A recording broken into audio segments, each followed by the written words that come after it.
काशी में बाबा मिले, मथुरा में मिलेंगे कान्हा। क्योंकि प्रत्यक्ष को प्रमाण की जरूरत नहीं होती, यह बात वाराणसी की ज्ञानवापी मस्जिद के सर्वे में सिद्ध हो चुकी है।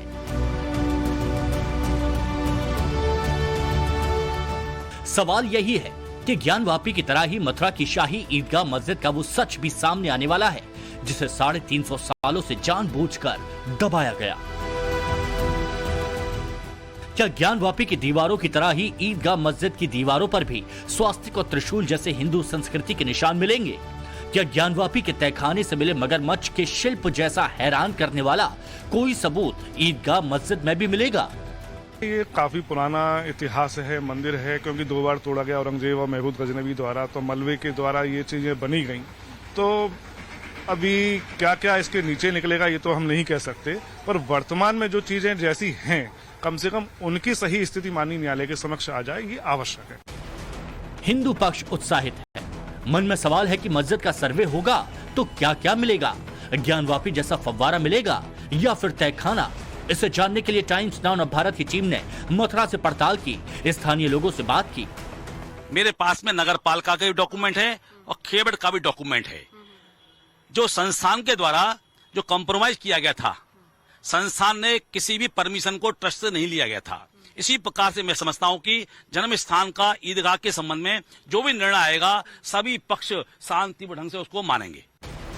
हिंदू पक्ष का दावा है कि वाराणसी की ज्ञानवापी मस्जिद की तरह ही कृष्ण जन्मभूमि मथुरा की शाही ईदगाह में स्वास्तिक के निशान के साथ ही हिंदू संस्कृति के प्रतीक मौजूद हैं। साथ ही मस्जिद के नीचे मौजूद है भगवान का वो गर्भगृह जिसके ऊपर औरंगजेब ने मस्जिद को बनवाया है। राम जन्मभूमि केस से भी बेटर केस है, ये बात मैं आपके सामने एज ए लॉयर रखना चाहता हूं। यहाँ पे हमारे पास प्रॉपर्टी खरीदने के डॉक्यूमेंट्स हैं, यहाँ पे हमारे पास हमारा उसी जगह पे बिलीफ, फेथ और आस्था थी, इसके डॉक्यूमेंट्स हैं। मराठाओं ने जंग जीती वहां पे बैटल ऑफ गोवर्धन में, उसके डॉक्यूमेंट्स है। राजा पट्नीमल ने इसको ऑक्शन में खरीदा, इसके डॉक्यूमेंट है। औरंगजेब के वहां पे मंदिर तोड़ने के फरमान है, उसके डॉक्यूमेंट्स हैं। तो डॉक्यूमेंट्री एविडेंस पे हमारा केस कहीं से भी वीक नहीं है और ये बहुत ही बेटर केस है। हिंदू पक्ष के दावों का आधार क्या है, इसमें कितना दम है, ये जानने के लिए आपको सैकड़ों साल पुराने उन तमाम किस्से कहानियों को भी समझना होगा जिसमें कृष्ण जन्मभूमि के बनने और उजड़ने का लेखा जोखा और दस्तावेज मौजूद है।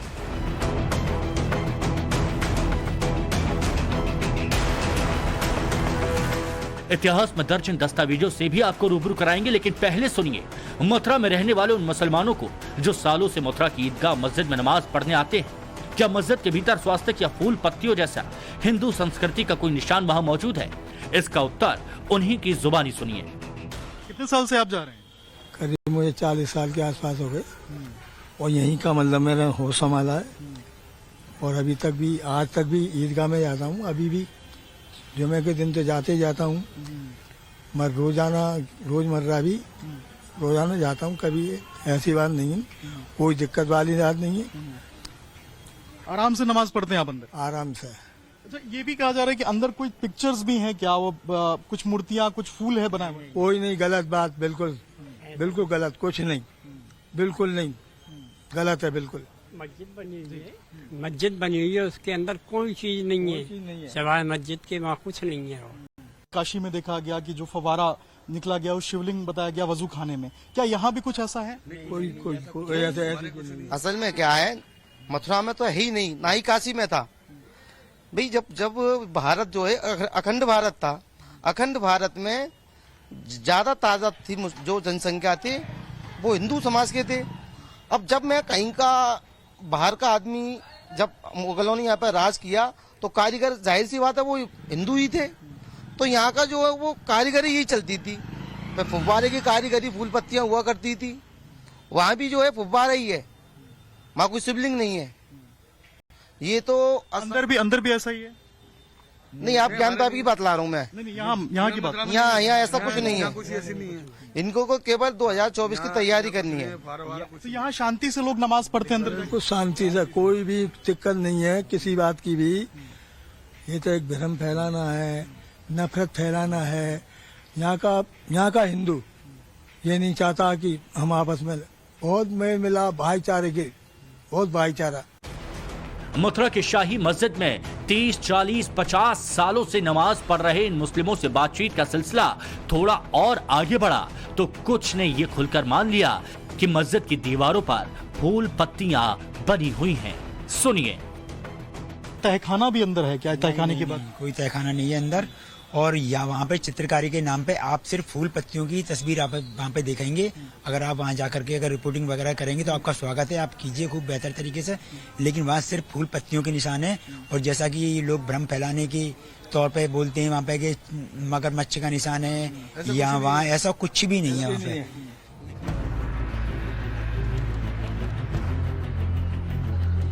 मथुरा भगवान की कृष्ण की जन्मभूमि है। 5000 साल पहले द्वापर युग में यहाँ भगवान कृष्ण का जन्म इसी स्थान पर कंस के कारागार में हुआ था। कृष्ण ब्रज की रज में खेल कर पड़े हुए 84 कोस की ब्रज यात्रा में हर कोने पर कन्हैया की बाल लीलाओं के सबूत आज भी मौजूद हैं। दावा यह किया जाता है कि मथुरा की ईदगाह मस्जिद के नीचे आज भी वो तहखाने मौजूद हैं जिसमें सैकड़ों साल पुराने राज छुपे हैं, जिसका सच हर कोई जानना चाहता है। कृष्ण जन्मभूमि का विवाद आखिर क्या है? मस्जिद कम्युनिटी क्या सोचती है? मुस्लिम क्या सोचते हैं? हिंदू पक्ष क्या सोचता है? आज लगातार इन सवालों के जवाब टाइम्स नाउ भारत सुबह से खोजता रहा है। आज पूरे इन्वेस्टिगेशन के दौरान, बातचीत के दौरान कई तथ्य जो है वो हमारे सामने आए। जैसे जब हमने मुस्लिम पक्ष के लोगों से बातचीत की तो उनका ये कहना था कि एक समय पे यहाँ पे जब बहु आबादी हिंदुओं की थी तो जो कलाकृतियां बनाई गई थी वो हिंदू मजदूरों के द्वारा बनाई गई थी। तो ये बिल्कुल मुमकिन है कि अंदर जो कलाकृतियां हैं ये हिंदू जो परंपरा है, हिंदू सभ्यता है, उसके हिसाब से होगी। लेकिन वही जो है हिंदू कम्युनिटी का ये भी कहना है कि अंदर कुछ ऐसे तथ्य हो सकते हैं जमीन में दबे हुए, एक ऐसा तहखाना भी हो सकता है जिसके बेसमेंट के ऊपर इस पूरे मस्जिद को तैयार किया गया है। मथुरा में जहां आज कृष्ण जन्मभूमि है, माना जाता है कि वहां मल्लपुरा इलाके के कटरा केशव देव में राजा कंस का कारागार हुआ करता था। इसी कारागार में भगवान श्री कृष्ण का जन्म हुआ था। इतिहास कहता है कारागार के पास पहला मंदिर कृष्ण के प्रपौत्र व्रजनभान ने 6ठी शताब्दी ईसा पूर्व में बनवाया था, जिसका पुनर्निर्माण वसु नाम के व्यक्ति ने 85 से 57 ईसा पूर्व में कराया था। भगवान कृष्ण की स्मृति में उनके प्रपौत्र वज्रनाभ ने बनवाया, तो निश्चित रूप से प्रपौत्र ने बनवाया तो उसको स्थान का पता होगा कि वह वीआईपी सेल कहाँ थी जहाँ उनकी परदादी बंद थी। वो बाद में वहाँ पर विक्रमादित्य ने भी मंदिर बनवाया बहुत भव्य, और उसका विध्वंस किया 1017 ईस्वी में महमूद गजनवी ने। मथुरा के इतिहास को सिलसिलेवार तरीके से देखा जाए तो कृष्ण जन्मभूमि पर बने मंदिर को कम से कम 3 बार तोड़ा गया और 5 बार बनवाया गया। अभी जन्मभूमि के बगल में जो मस्जिद बनी है वो औरंगजेब ने सन 1670 में बनवाई। इसके पीछे एक दिलचस्प किस्सा है। दरअसल औरंगजेब जब दिल्ली से आगरा जाता था तो उससे मंदिर की भव्यता बहुत चुभती थी। उस वक्त केशव राय का यह मंदिर 4 मंजिला ऊंचा था, जिसकी ऊपरी 2 मंजिलों पर सोने की परत चढ़ी हुई थी। कहा जाता है कि मंदिर पर जब सूर्य की किरणें पड़ती थीं तो वो दूर से चमकता था। यही रोशनी औरंगजेब की आंखों में चुभती थी। जेम्स फर्गुसन ने अपनी किताब history of Indian and eastern architecture में लिखा है कि मंदिर की 4 मंजिला इमारत को ऊपर से 2 हिस्सों में काट दिया गया। काटी गई छत पर उसने मंदिर के ही मलबे से एक मेहराब बनवाया ताकि अपनी मथुरा की यात्रा के दौरान वहां नमाज अदा कर सके। 1670 में औरंगजेब मस्जिद में खुद नमाज पढ़ने गया था। यही मस्जिद अब ईदगाह मस्जिद कहलाती है।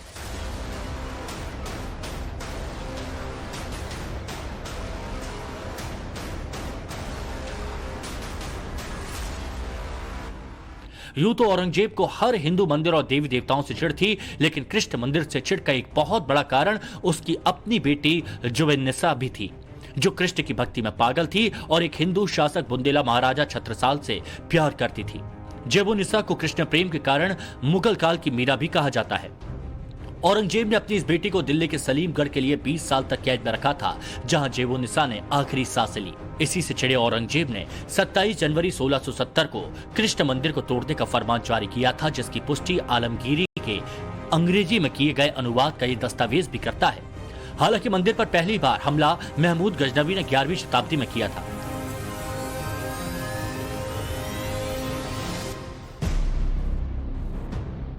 गजनवी ने मथुरा शहर पर हमला करके उसे जमकर लूटा। 1860 से 1890 तक मथुरा के अंग्रेज कलेक्टर रहे F.S. ग्रोसे ने Mathura Vrindavan the mystical land of Lord Krishna नाम की किताब में लिखा है कि मंदिर की भव्यता से चिढ़कर गजनवी ने कृष्ण मंदिर के साथ शहर के सैकड़ों मंदिरों को तुड़वा दिया था और उनकी सोने चांदी की मूर्तियां लूटकर अफगानिस्तान ले गया था। बहुत भव्य, और उसका विध्वंस किया 1017 ईस्वी में महमूद गजनवी ने। इतना विशाल भव्य और संपदा युक्त मंदिर था, जैसा कि उनका ही मुंशी लिखता है